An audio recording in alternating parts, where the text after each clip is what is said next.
And yeah, I want to talk about the contents of your book. You talk about in your book, as you get started, kind of how carnivore changes everything. And what were some of the key concepts you wanted to open the book up with? Well, I wanted to explain to people who are in a fog, who are living their standard life, thinking they're doing what they're supposed to be doing because the commercials, the medical doctors, all of the information from the medical associations tell us to eat a lot of whole, healthy, heart healthy grains, um, to have a lot of seed oils, to not eat meat. That it, all the myths that we've been taught, and yet people, and I was one of them, we started as you get older we have less bandwidth to deal with all the things that we were able to deal with when we were younger. As we get older, it starts to hit us and people are feeling it. They're feeling like it's this, oh, I'm supposed to feel this way because I'm getting old. I'm supposed to have some joint pain and aches because that's, I'm close to 60, or some people say I'm in my 40s or my 50s. And I wanted to address that in the book, that you're not supposed to feel that way.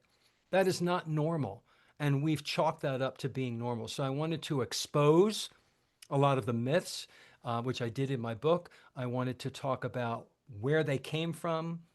Ansel Keys, I broke it down into, the studies, the 7 country studies that was misrepresented, so many different areas, but I tried not to get too technical, but I wanted to just basically explain where this came from and to maybe somehow open somebody's eyes. Like, did you know this is not a conspiracy theory? This is fact. And I would list some of the facts that I didn't know, to be honest with you, until I learned them.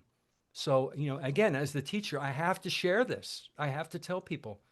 And then I also cite my references at the end of each chapter so people can find out where I got my information, which is important for people to know. Yeah. Well, you mentioned those myths and those lies, and I get asked all the time. So I'll be very curious to hear your answer since you've done so much research about this. But do you think that some of the lies we've been fed about nutrition, you mentioned Dr. Ansel Keys and his research around cholesterol, do you think that those myths and lies were started with ill intent, or are they more continued with ill intent now that there are entire industries wrapped around some of these myths and lies? My personal belief is that the intent at the beginning was for better health. President Eisenhower had the heart attack. People, they were looking for answers. What was causing these heart problems? And through cherry picking, which is what Ansel Keys did with his 7 country study, they they started out, I think, honestly trying to find the answer to make people healthy. But then, greed and money and influence got involved, and people were persuaded to make things look different than they were. And I believe that later on, in the boardrooms, people know exactly what's making people sick. Like Dr. Chapey often talks about this, and he gets real angry when he talks about it, and it really makes you think. You're like, well, wait a minute, the people today, are they seriously misleading me on purpose to hurt me so they can make money? And I think that most of the higher wigs, the people higher up top, are the ones in the boardrooms are actually making these decisions, and they're perpetuating these lies to keep us not sick, but also not healthy. So we can stay in that middle range where we eat their food, but we also need their medicine. And it's kind of this circular thing with big pharma and big food. And I do believe that it's on purpose nowadays. I think it started out with good intent and then it got corrupted. I really do. Mm. Yeah, well said. Can you bridge the gap between, the '60s, the 50s and '60s with Ansel Keys, and then also the myths and lies that the government then latched onto when they were making their guidelines? The food pyramid came out in the 80s, I believe. Um, Yeah, late '80s, early '90s.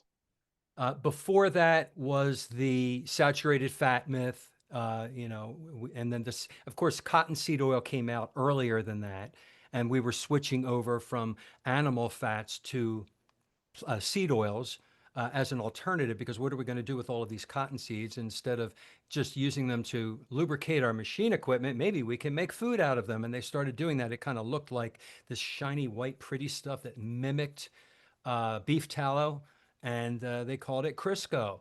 And people started, we didn't know. People were not tested with this to see if it was going to be healthy or not. And the science wasn't out about what is a polyunsaturated fat. What is it doing to the body? We didn't know. There's where I think the honesty uh, was evident back then. People didn't know, but then they were making so much money.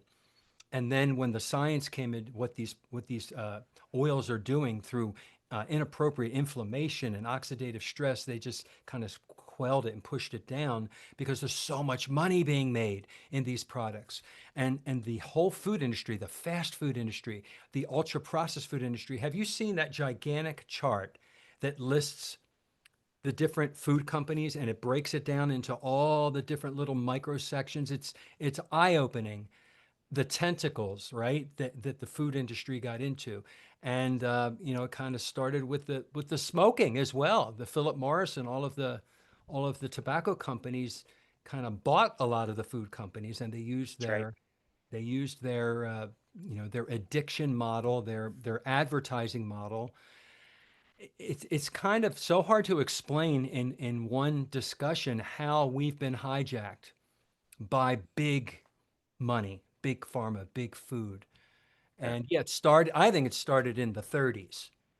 And slowly, through World War II, there's a whole World War II thing with the kits and that they sent the soldiers. And then, into the 50s. And then we started seeing more heart attacks and more type 2 diabetes in the 50s and the 60s. And then they came out with more things uh, like the pyramid in the 80s. And now we have the My Plate, I think, in the 90s or the 2000s, where they take a plate and they divide it up and say have so many servings of fruits and vegetables and so many servings of grains, and to make it similar to the food pyramid, but it's basically saying the same message. They Yeah. want you to have a balanced diet of everything, even the inflammatory plant stuff and ultra processed stuff. Yeah. Now, when I think about the history, I go back and to be fair, like when Crisco was invented, like animal fats and dairy were a bit problematic.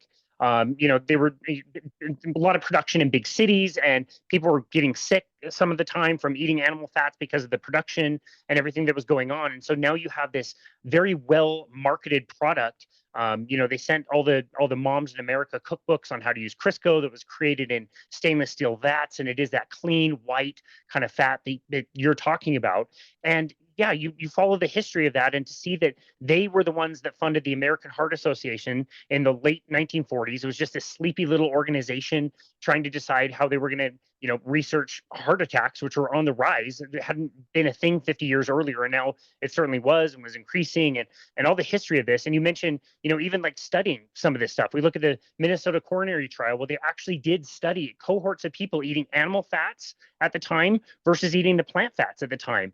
And they studied it for several years, and it was a randomized controlled trial, the trial that everybody says that you should do to be able to show something. The plant fats, the seed oils, like you mentioned, did worse. The animal fats did better for people. And like you said, they just suppressed the data. They didn't even release it for like 16 years. When they did, it was in this tiny little journal. And it wasn't until very recently, within this decade, that a journalist was like, where is all this stuff? And finally contacted the son of the father who did all the research and found all the data from the study that was buried in a basement in Minnesota. It's insane. Right, right. Nina Teicholz talks about this in her book, The Big Fat Surprise. Yep. It's crazy, and you don't want to believe it because the lie is so big. You've heard of that phrase, the lie is so big, people are going to believe it. And that's how big and long, how long this lie has been perpetuated. And I think about all of the complexities, and there's so many parts to this, and it can get extremely complicated and frustrating, but really it's just really, really simple. If we just push away all the noise, which is what I try to do with my book, and say, just eat what we're supposed to eat.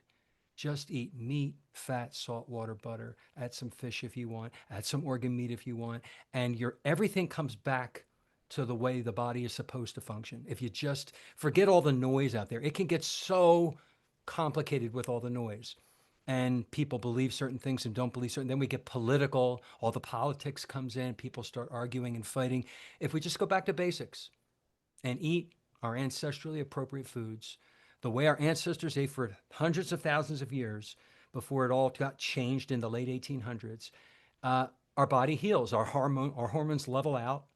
Our blood sugars level, everything, all of our organs rest instead of constant, because they suggest that we should have multiple meals a day, many meals, many little meals, and a lot of them are carbohydrate and seed oil laden.